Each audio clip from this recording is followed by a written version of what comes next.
Hello and welcome to yet another clutch video by yours truly. Today, another day in the life of playing Wild Rift. Today is a little bit different. I actually get to show off my jungle skills. Today I am Xin Zhao. He tends to be a jungler specifically, which goes through, kills jungle creeps, and kind of holds objectives over the game itself. So we're gonna start the game off with essentially going over his abilities real quick. Once the game loads in, his first ability is his three talon strike. Essentially, his next three basic next three basic attacks. It does a little bit more damage, but on his third basic attack, he knocks up the opponent. His W, or I should say his second ability. His second ability is, I forget what it's called. Anyways, essentially does a cone in front of him along with the spear damage in a longer range. His third ability is same. He essentially jumps to an opponent or a monster, and it gives him attack speed, which you'll see me cast here. So it gives him attack speed, so he's able to attack faster. And then his alt is Crescent Sweep, to where he actually can knock away all opponents from him and blocks all incoming damage, as long as they're not within his AoE, which is his alt. So what's really cool is that his passive allows him to mark his opponent, and when he marks his opponent, they take extra damage over time from his abilities. And then that also works with his ult, because when he marks, you see the mark over the wolf. When he marks his opponent and he was to ult, his opponent that he has marked will stay with him, but anyone else that is not marked actually gets swept away from his ult. So here you see me going through the jungle. I started red buff, went to wraiths, went to wolves, and I'm now attacking blue buff. Notice the keyword that when I said red and blue buff specifically. Below my character, you see a red and blue, I guess, circle around me at the bottom of me. Those give me increased. The red buff gives me increased damage. Also applies a burn over time, and blue buff gives me mana regen and gives me a cooldown reduction, so I can use my abilities more. So here I attack Scuttlebug. Scuttlebug, as I'm walking away, grants vision. So I'm able to. It just stays there for a certain period of time. If I am to walk through, here you see me attempt to gank. Not successful. So if I was to walk through Scuttle, I would move faster. It gives you a movement buff, but it only sits there. Bot lane seems to be doing well this game already. We already got first blood, and we are up 2-1 right now. So jungler tends to roam around, look at the map. Watching the map is very important. You see Graves is already up top. He is their jungler. So he's in their jungle, killing their jungle creep, I should say. He's up top, so noticing where the enemy jungler is gives you a lot of power to see where you're going and what your next move should be. So now that he is gone from top, I'm sure he's going to go farm golems, which is the other minion, which is the other jungle creep next to the 10-second countdown, which is his red buff. You actually just saw him with a ward cross by up there. So he's still topside. Here we see Pyke here, so I do a small engage on him just to back him off, just to make sure Galio doesn't gank. But Galio then goes in, but doesn't really get anything. So here I try to go in as well.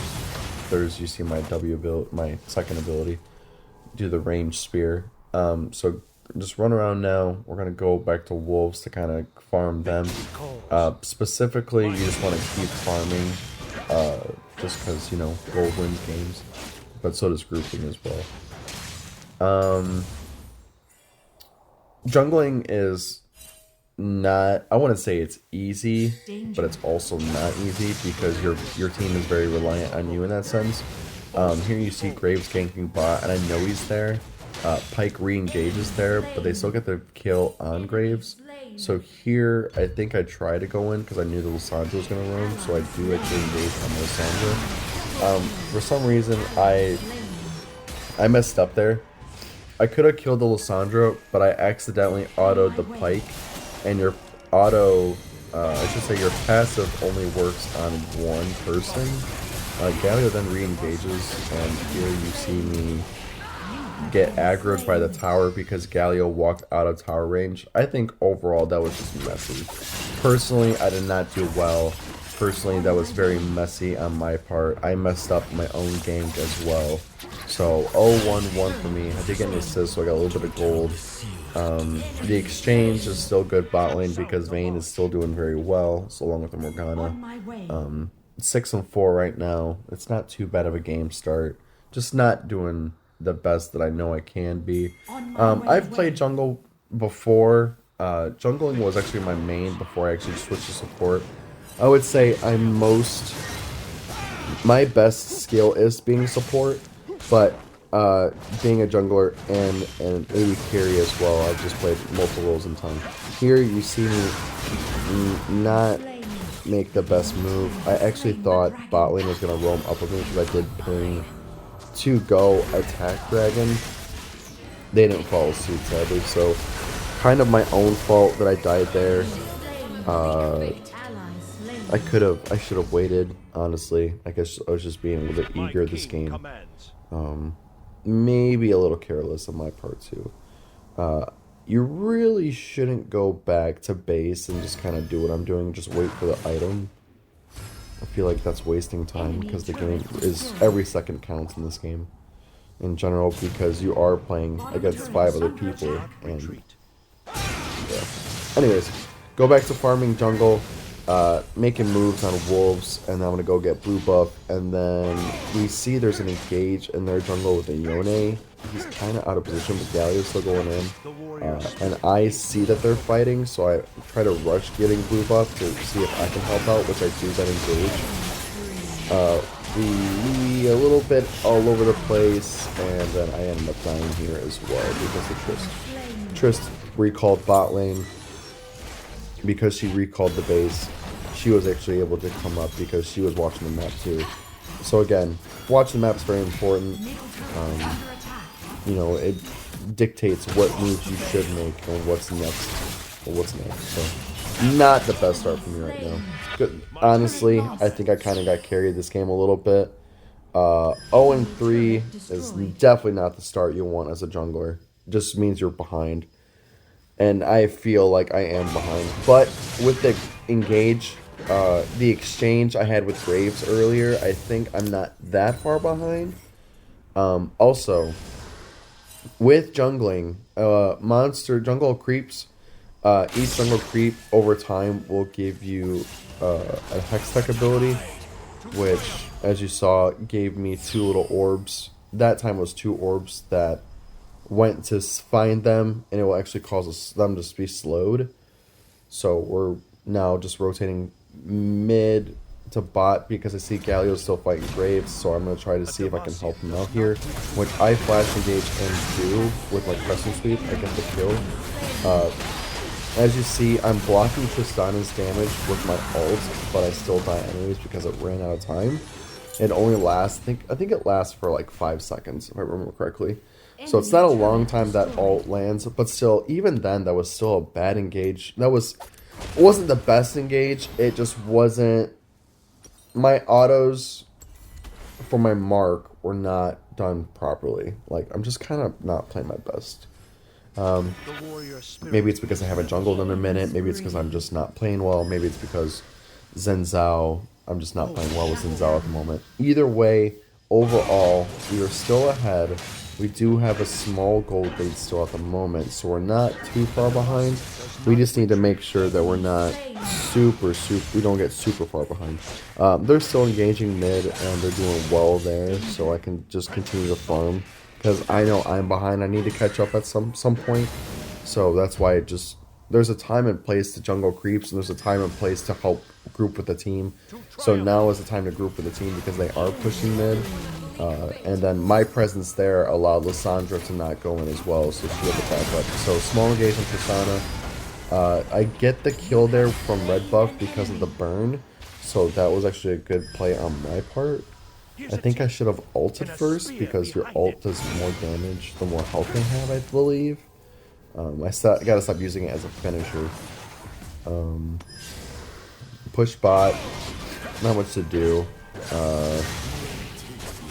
We do an engage here. Galio goes in, and then I re-engage as well, so we're kind of just fighting. I need to change my focus to Lissandra, which I do.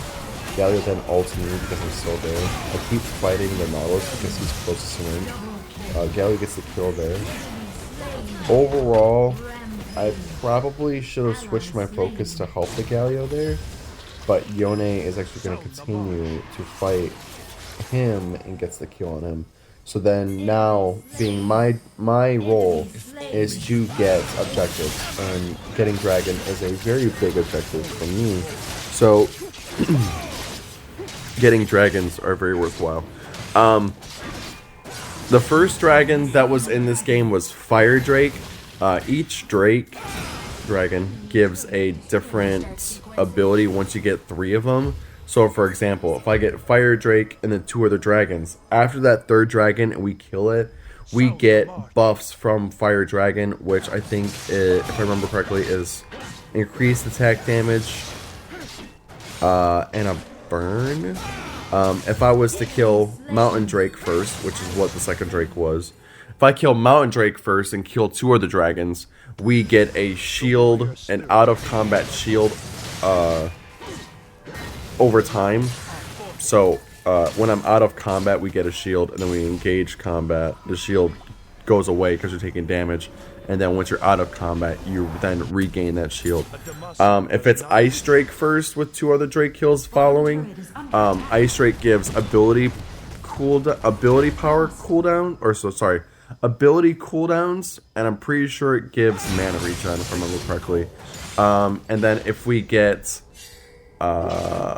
Water Dragon first, and then 2 other dragons, Water Dragon gives healing and self-regen over time. They always say Fire and Ice Drake are definitely more important than healing, which is not wrong. Engage here. I follows 2 by flashing the wall, because I figured we can keep going in. And now the Pyke jukes us? I think he went back down, yeah. So we're kind of chasing the Pyke. Don't really want to chase. Not what I want to do. I just want to stick with the team because Pyke can actually do damage. Pyke's ult is an execute. So if the enemy team, or if my teammates were below a certain threshold of health, Pyke can execute them with his ult, and he can actually continue to ult as long as he got that first execute, which makes him kind of strong in that sense. Especially in high elo, people know how to play a certain champion more than others, like Pyke for example, and they know how to play Pyke well. He is definitely a force to be reckoned with because that execute is very strong because it's true damage. Like, if it's called an execute for a reason, it literally executes them. So here, now that we know we killed Lissandra, it's kind of a 4v4. We saw Graves recall as well on the minimap, so we definitely have time to kill Baron. This is definitely a mess up on my part because Pyke could have easily stolen it from me because I missmited. We still get Baron though, but still, yeah, just choppy, poopy gameplay for me. I fight the Graves because I know I can kill him. I get the kill on him, but that was Pyke's ult with the execute, so I just died by that. And you see next to his health, he still had his execute ability with his ult. So he could have kept going, but of course Vayne wasn't low enough to get executed. So yeah. I rushed Ghostblade first, and then that Spectre's Cowl. Spectre's Cowl gives me a ability. It allows me to ignore one ability that's done to me. So if I get, like, someone, if Pyke was to throw his I guess I'd call it a skewer essentially. If he throws the skewer at me to pull me in, I could ignore it with my veil that's on me. And then Ghostblade allows me to get faster movement speed. Which you see the kind of flowers on my body, which allows me to move faster. Graves is fighting Vayne bot lane, so I'm gonna rotate bot to help out, but she dies already too soon. So we actually notice that Graves is all alone, so I'm gonna wrap around and try to get him on my own accord. And then now we're just chasing, so we're trying not to. We're just pushing him back a bit, so we're gonna farm the waves. Well, I'm gonna farm the minions, and of course towers are more important. So instead of chasing, I'm gonna get the tower. Sure, the team's pinging me for not getting the Graves, but I'm not gonna chase kills. I'm gonna get the tower because we have Baron buff, and getting towers is definitely more gold than just getting the Graves itself. So I'm gonna keep pushing, let those minions do their thing. As you see, my veil just got popped by the Nautilus pull, so now I don't have my veil anymore. But Graves still somehow rotated around, so I get the kill on him there. And I continue to engage just because, why not? We still have the advantage, I still have a lot of health. Lissandra goes back in, get the kill on her. Sadly, Morgana dies there, and I'm going to keep fighting the Nautilus while I can. But of course, he flashed the wall, so it's time to back up. But as we already saw, I flashed the wall just because I can. Yone is actually already attacking the base because we've already gotten 2 towers. So we clearly already have the lead here. And I just say, I think I just say fuck it. And yeah, we end the game here, I'm pretty sure. Pyke gets killed by me. Yeah, and that's game. We end it right there.